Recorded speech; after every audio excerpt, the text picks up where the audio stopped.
உங்கள் பேர் ஊர் மட்டும் சொல்லுங்கள். என் பேர் கண்ணன், தாமரைப்பாக்கம், திருவள்ளூர் மாவட்டம், எலாபுரம் ஒன்றியம். சரிங்க, நம்ம உங்களோட 2 வீடியோ பார்த்துருந்தோம். அதாவது சனப்பையை பற்றி நிறைய விஷயங்கள் சொல்லியிருந்தீங்க. அதேமாதிரி முலாம்பழம் வந்து எப்படி சாகுபடி பண்ணணும் அப்படின்னு சொல்லியிருந்தீங்க. நீங்கள் எல்லாம் இயற்கையில் தான் பண்ணிட்டு இருக்கீங்க. இன்னைக்கு இந்த வீடியோவில் வந்து உங்களோட வெண்டை சாகுபடி பற்றி பார்க்கலாங்க. வெண்டை இது என்ன ரகம் வெண்டைங்க? அது ரகன்றது தெரியல எனக்கு. இது விதை எங்கே வாங்கினீங்க? இது விதை வந்து கொஞ்சம் வந்து கேவிக்கையிலேருந்து வாங்கி ஒரு 4 மாதம் பண்ணி வச்சுருந்தேன். அது கொஞ்சம் கட்டி வச்சுருந்தேன். திருவள்ளூரில் வாங்கிட்டு வந்தோம் 1/4 கிலோ. மொத்தம் ஒரு 3/4 கிலோ, 1/2 கிலோ வேறு வந்து கேவிக்கையில் கொடுத்தாங்க. 1/4 கிலோ திருவள்ளூரில் வாங்கினது. ரெண்டுத்தையும் மிக்ஸ் பண்ணி பார்த்தா ஒன்றும் பிரச்சனை எதுவும் வராதுங்களோ? இல்லை, வரும். பிரச்சனை வரும். ஏன் இப்போ போட்டீங்க? இல்லை, இது தனியாக போட்டேன். அது 1/2 கிலோ வர, இது 1/4 கிலோ வர. வெண்டை வந்து பல வருஷமா பண்ணி தானே இருக்கீங்க. இது எந்த வேறனா இருக்கட்டும், என்னால் வந்து மாற்றி நல்லா செடி கொண்டு வர முடியும். எப்படி சொல்றீங்க? என்னோட அதாவது கைநூலில் என்ன போட்டுக்கணும் அதுதான் நமக்கு நடக்க போகுது. நல்லா நிறைய தயங்களா போட்டு அடிச்சு வச்சுக்கிறேன். அதனால வந்து வெள்ளை செடி வராது. வெள்ளம் கலப்பு பண்றாங்களே, கலப்பு அதுங்களா? கலப்பு வராது. அதாவது எந்த ஒரு நோய் வர்றதுக்கு வாய்ப்பு இல்லை. ஏன்னா கீழே வந்து அத்தனை பொருள் போட்டு தான் ரெடி பண்ணி வச்சுக்கிறேன். செடி வந்து ஆரோக்கியமா வரும், நல்ல ஈல்டு வரும். அதனால வந்து அது வந்து எனக்கு நம்பிக்கை இருக்குது. சரிங்க, அதாவது நான் என்னோட பிள்ளை எப்படி வளரும்னு எனக்கு தெரியல. கண்டிப்பா. அதனால குழந்தையில இருந்து நான் கைங்க வச்சுன்னு வளர்க்குறேன். அது இப்படிதான் ஒரு கணக்குல இருக்கிறேன். அதுக்காக தான். சரிங்க, இது எத்தனை சென்ட்ல போட்டிருக்கீங்க? இது 40-45 சென்ட். இது என்ன கலர் வெண்டைனாலும் தெரியுமா? கலரு பச்சை வெண்டையா? அது ஆமா. வெண்டையில பச்சை மட்டும் தான் பண்ணிருக்கீங்களா எப்பவுமே? நான் பச்சை தான். ஏன் இந்த சிவப்பு வெண்டை அதெல்லாம் பண்றது இல்லையா? இல்ல, அது நான் ஒரு வாட்டி பாத்துக்கிறேன் மார்க்கெட்ல. அது எனக்கு இன்ட்ரெஸ்ட் வரல. அதே சமயத்துல அந்த விரை எங்க இருக்கு நமக்கு அது தேடி போல நான். அது எப்படின்னு. இது எத்தனை சென்டிங்க? இது 45 சென்ட்ல. சரிங்க, இப்போ இது வெண்டை சாகுபடி பண்ண போறோம் அப்படின்னு சொன்ன உடனே நீங்க நிலத்தை முதல்ல என்னென்ன பண்ணீங்க? நிலத்துல ஃபர்ஸ்ட் தண்ணி பாசி ஒரு வாட்டி ஏறு ஓட்டினேன். அதுக்கப்புறம் தழைங்களை ஒரு 5-6 தகை, மனசுக்கு வரதெல்லாம் ஏற்கந்தகை, வேப்பந்தகை, புங்கந்தகை, இந்த கௌதாரி எல்லாம் ஒன்று இருக்குது.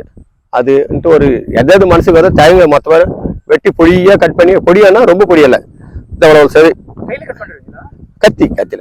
அதான் நீங்களே கட் பண்ணிடுறீங்க? ஆமா, ஆளுங்க வராங்க. ஆளுங்களை வச்சு கட் பண்ணி ஃபுல்லா போட்டுட்டு அந்த பச்சையில ஓட்டுவேன். ரெடியா 2-3 டைலர் எடுத்தாந்து வச்சுக்கின்னு தெளிச்சுட்டு உடனே லோட்டரி வச்சு அடிச்சு விட்டுட்டு அப்படியே இருக்கும். ஒரு 10-15 நாள் பொறுத்து திரும்ப விடுவேன். திரும்ப வந்து அது சின்ன கட்டைங்க தான் இருக்கும். இலையெல்லாம் வந்து மண்ணாயிடும். அதுக்கப்புறம் வேற ஊனிட்டு அது ஒரு என்ன தேவையோ ஃபர்ஸ்ட் அந்த விரையில மட்டும், அதை எப்பவுமே சொல்ற மாதிரி தான், அந்த அசோஸ்பயரும் சூடாமணி பாஸ்போர்ட்டும் கண்டிப்பா கலப்பேன். அது பண்ணாதான் செடி நல்லா வரும். வேர்ல வந்து எந்த ஒரு நோய் வராது. உண்மைதானுங்களா? அது உண்மைன்னா நான் அதான் சேர்ந்துன்றேன். உண்மை நான் எதுவும் கேரண்டி. நிறைய பேர் என்ன பண்றாங்க, விதைநீர்த்தி எதுவும் பண்றது இல்லை, அப்படியே போட்டுறாங்க. நீங்க ஒவ்வொன்றும் விதைநீர்த்தி பண்றீங்களா? இல்ல, அது பண்ணாதான் நல்லா வருது. நான் வந்து இங்கே தான் நம்ம வெங்கல் தோட்டக்கல் துறையில தான், தோட்டக்கல் துறை வேளாண் துறைன்றாங்க. அங்கே டிப்போ, கவர்மெண்ட் டிப்போல் தான் வாங்கி வரேன். அந்த மருந்து நமக்கு மானியத்தில் கொடுக்குறாங்க. என்னென்ன? சூடோமோனாஸ், அசோஸ்பைரிலம் ரெண்டுத்திலையும் போட்டு விதையை எவ்வளோ ஊற வைப்பீங்க? அதில் எவ்வளோ நேரம்லாம் இல்லை, நைட்டு கலந்து கொஞ்சம் வச்சிடணும். காலையில் விதை ஊடணும். திருமணிக்கு ஊர்னே கொஞ்சம் மாட்டு எருவை கொஞ்சம் கலந்தும் கொஞ்சம் தெளிப்பேன். இது மிளகாய் செடிக்கு மட்டும்தான் கலந்து மாதிரி தெளிப்பேன். இது கைனி ஃபுல்லாக வரணும்ல, அதுக்காக தெளிச்சுதான் செய்வேன். இது 3 வாட்டி பஞ்சக்காய் வச்சுட்டு இருக்கிறேன் இது வரைக்கும். நான் சொல்லுவேன், அதாவது ஒரு 3/4 அடி, ஒரு அடிக்கு ஒன்று போடுன்னு. மக்கள் அதெல்லாம் கேட்க மாட்டேன்றாங்க. நான் சொல்லிட்டு அப்படி போய் மாமா அது வரைக்கும் ஊன்ட்டேன், அண்ணா இது வரைக்கும் ஊன்ட்டேன்னுறாங்க. சரிம்மா அப்படின்னு கணக்கு வந்து 1 அடிக்கு 1 அடி எடி செடி நல்லா இந்த கலப்பு வருதுல்ல, இது பாருங்க, இந்த இடத்துல கலப்ப இது பாருங்க. இது வந்து வண்டை செடி ஒன்னா வரும். இந்த ஸ்ட்ரெயிட்டா வளரும். இது வந்து நேரா தான் வளரும். இத சின்ன பையில இது கட் பண்ணி போட்டுருவேன். ஆமா, கட் பண்ணி போட்டு 1 2 3 4 இது பாரு 5 கலப்பா வரும்.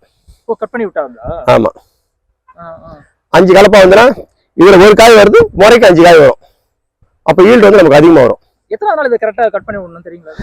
அது நாள தெரியாது எனக்கு. மனசு கொஞ்சம் கட் பண்ணி எங்காவது அப்படி கட் பண்ணி சில எதிராக ஒன்று விடுவேன், சில கட் பண்ணி விடுவேன். அது மாதிரி அது கணக்கு வழக்கு இல்லை.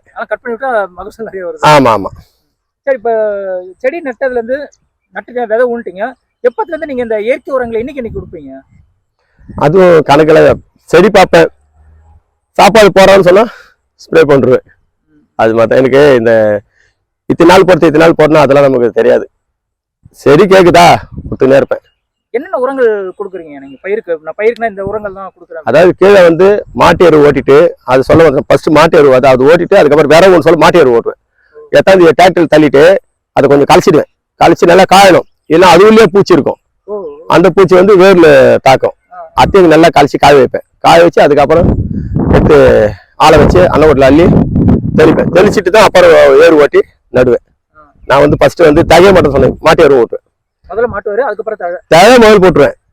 விறகு ஓட்டுறதுக்கு ஒரு வாரம் சொல்லிட்டு எருவு போடுவேன். மாட்டு எருவு. அப்படிங்க, தழை ஊன்ற பிறகு எரு போடுறீங்க? ஆமா. அதுக்கப்புறம் தான் வந்து எருவு போட்டு ஃபுல்லா வந்து நல்லா ஒரு 2 வாட்டி ஓட்டினா மண் சூப்பராயிடும். அதுக்கப்புறம் தான் விறகு ஓடுவேன். விறகு ஓடிட்டு அதுக்கப்புறம் இதுக்கு அதாவது கீழே இருக்குதுல்ல, இனிமேல் இது கேட்காது மருந்து. எனக்கு போதுமானதுக்கு வேர்ல குத்துட்டேன். ஸ்ப்ரே இலைக்கு பஞ்சக்காவை யூமிக்காவணும் மிச்சம் இந்த இலைங்கெல்லாம் தயங்கெல்லாம் போட்டு இடிப்பேன். இடிச்சுட்டு அதை ஒரு மாட்டு கோமியத்திலே ஊற வைப்பேன். ஊற வச்சுட்டு இதுல பெருங்காயம் மட்டும் தான் கடையில் போய் வருவேன். ஆமா, மெட்ராஸில் போயிட்டு வாங்கிட்டு வருவேன். பால் பெருங்காயன்ட்டு அதை போட்டு அந்த தயார் கூட அது பெருங்காயம் போட்டதுனால காய் நல்லா வரும். அதனால அந்த பெருங்காயம் போட்டா காயும் நல்லா வரும், ஸ்ட்ரைட்டா வரும். அந்த காம்பு நல்லா தடியா இருக்கு, உடைக்க முடியும்.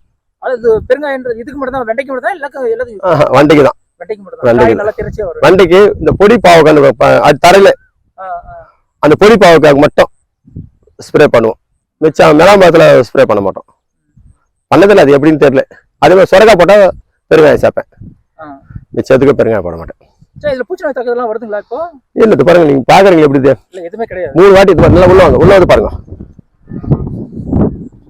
இலெல்லாம் எப்படி இருக்கு பாருங்க. இது என்ன இருக்கு போகுது?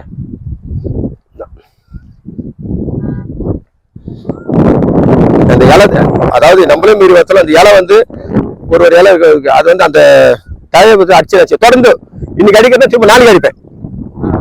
நமக்கு வந்து இது ஏதோ தாக்குதல் ஆயிடுச்சுன்னா அது இலை மட்டும் அந்த வேப்ப இலை, பூங்க இலை, இயற்கை இலை, துளசி, அந்த கவுதாரி இலை மட்டும் சேர்ப்பேன். அதை மொத்தம் அடிச்சு இது ஸ்ப்ரே பண்ணேன்னா தொடர்ந்து நல்லா இருந்ததுன்னா 5 நாள் வெட்டி இல்லையா மண்ணு. நான் வந்து எப்படி சொல்றது, எனக்கு தோணுச்சுன்னா அடிப்பேன். பால் மரம் இதுல இறக்க முடியாது, கஷ்டத்தை தான் கொண்டுக்கும். அது இப்ப அததான் என் பிள்ளை எப்படி காப்பாத்தா அது மாதிரி காப்பாத்தா. எனக்கு இது என் பிள்ளைங்க இதை காப்பாத்தினாதான் எனக்கு பின்னால சோறு போடுவாங்க. இப்படிதான் நடந்துன்னு இருக்குது. அது 45 நாள்ல இருந்து 3 மாசம் 4 மாசம். அது செடி பராமரிப்பு எவ்வளவு நாள் அவ்வளவு நாள் வச்சு அறுவடை பண்ணும். நீங்க ஒரு தடவை நிறைய தடவை பண்ணிருக்கீங்க. இந்த தடவை நல்ல அறுவடை பண்ண நிறைய மகசூல் எடுத்து எதனா ஒரு ஞாபகம்? போன வாட்டி நல்ல மகசூல். எவ்வளவு எடுத்தேன்னு சொல்லாது. அதாவது ஒரு நாளைக்கு வந்து 150 கிலோ 200 கிலோ இதுலயே 200 கிலோ அரைப்பேன். ஒன்னட்டு ஒரு நாள் இன்னைக்கு அரைப்பேன், நாளைக்கு விட்டு நாள் இன்னைக்கு. என்னால நான் அறுத்துக்கிறேன். அறுத்து இந்த பக்கத்துல ஒரு அம்மா ஒரு ஆயா கடை வச்சு அவங்களுக்கு போடுவேன். அதுக்கப்புறம் இங்க பக்கத்துலயே இருக்குது மார்க்கெட் இருக்குது, அங்க எடுத்து போடுவேன். சில வந்து இப்போ டிமாண்ட் இப்போ அடுத்த மாசத்துல கொஞ்சம் காய் வந்து கம்மி. அப்போ வந்து கையில வந்து ஆனா கொடுங்க நான் செய்யணும். ரைட் வாங்கி வாங்கிட்டு கொடுத்துருவேன். சரிங்க, நான் கேட்ட கேள்விக்கு வந்து நிறைய விஷயங்கள் பார்க்குறீங்க. உங்கள்கிட்ட ஒன்று கேட்கணும். உங்கள் நிலத்தை பார்க்கும்போது நீங்கள் தண்ணி வந்து எல்லாத்தையும் வந்து பார்த்து முடியாது, நீங்கள் ட்ரிப் எதுவும் பயன்படுத்துறீங்க? நம்ம தாண்ட போனதுல தண்ணி நிறைய இருக்குது. அதனால வந்து இப்படிதான் ட்ரிப்புன்றது என்னடானா எங்கள் இடத்துல வந்து பாதுகாப்பு பண்ண முடியாது. பக்கத்தில் சாம்பர் இருக்குது. சாம்பர் எனக்கு எதுக்கு கட் பண்ணி போகிறாங்கன்னு தெரியல. அதை கட் பண்ணி எடுத்து போயிடுறாங்க. நம்ம வந்து நைட்டில் பாதுகாப்பு இங்கே வந்து காவல் இருக்க முடியாது. இன்னைக்கு எல்லாம் உழைக்கிறோம். நைட்டு போய் பார்த்தா காலை எழுந்துக்கிட்டே முடியல, அது மாதிரி எழுந்து வரோம். அதனால வந்து ட்ரிப்பு நமக்கு கஷ்டம். இன்னொன்னுன்னா ஜனங்க வந்து முடிஞ்ச அளவுக்கு வந்து இது மாதிரி வந்து இயற்கையான வண்டக்காய் வாங்கி சாப்பிட்டா நல்லா இருக்கும். கெமிக்கல் வாங்கி சாப்பிட்றதுனால வந்து இந்த குழந்தைங்களுக்கு இந்த அதாவது எப்படி சொல்றது, நிறைய பேருக்கு இப்ப பார்த்தா குழந்தை காரணம் வந்து இந்த மருந்து போட்ட பொருள் சாப்பிட்றதுனாலதான். அதை விட்டுட்டு கொஞ்சம் இயற்கையா என்ன ஒண்ணு அதே மாதிரி நம்ம அதுக்கு போகக்கூடாது பார்க்குறேன். இருந்தாலும் வார்த்தை சொல்றேன், நம்ம அரசாங்கம் வந்து கொஞ்சம் ஹெல்ப் பண்ணும். இயற்கை பயிர் வைக்கிறவங்களுக்கு முடிஞ்ச அளவுக்கு எதுனா அந்த களை இருக்க கருவி அது மாதிரி ஆளுங்களுக்கு கொஞ்சம் கூலி கீழிக்கு அதுக்கு தகுந்த மாதிரி ரேட் வச்சு வாங்க நினச்சிக்கோங்க, நல்லா இருக்கும். இங்கே வந்து இயற்கைன்றாங்க. அது வந்து என்ன எனக்கு ஒரு வாட்டி வடசேரி போட்டேன். அது வந்து இன்னும் சர்டிஃபிகேட் வாங்கணும், இங்கே வாங்கணும், அங்கே படிக்கணும். ஃபர்ஸ்ட் நமக்கு வந்து படிப்புன்ற அறிவு இல்லை. அப்போ நம்ம போய் அதெல்லாம் என்ன பண்ண போகிறோம்? அதனால சரி வரவளுக்கு நமக்கு போதும் அப்படின்னு ஓடிங்க இருக்குது. நிறைய விஷயம் பார்த்துங்க. ரொம்ப நன்றி.